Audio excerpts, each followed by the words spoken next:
Hello po. Hello. Hi there. Hi. You know, Hello po. What's your name? Yung pangalan ko po ay ano? Kai Caperal po.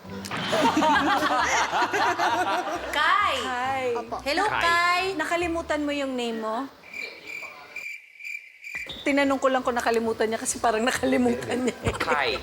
Ilang taon na si Kai? 7 years old po. Bukod sa singing, ano pa yung iba mong gustong ginagawa? Pwede po ako mag-piano, especially po classical musics po.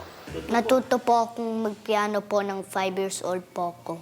Kasi may parang grand piano po sa bahay po nung husband ko.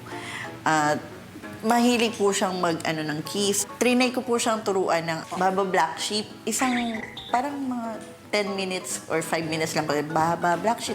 Tapos nung tinugtog niya po, siya lang, Baba Black Sheep. Tapos ginawa niyang Baba Black Sheep. Sabi ko, parang may ano to ah. Kasi po, uupuan niya lang. Tapos minamaster niya po talaga. Yung mga tinutugtog ko po sa piano ay Fear Elise.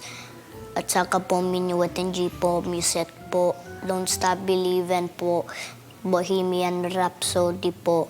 Pwede ba natin pagpianuhin?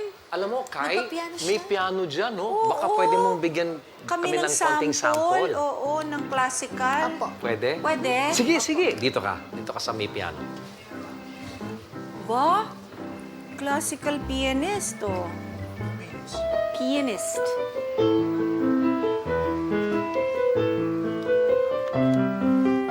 We are here today to witness Kai Caperal playing a beautiful piece of music through the beautiful keyboards that he has before him.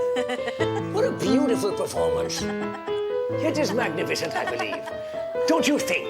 Sir Gary Bagay! Yeah! Marvelous.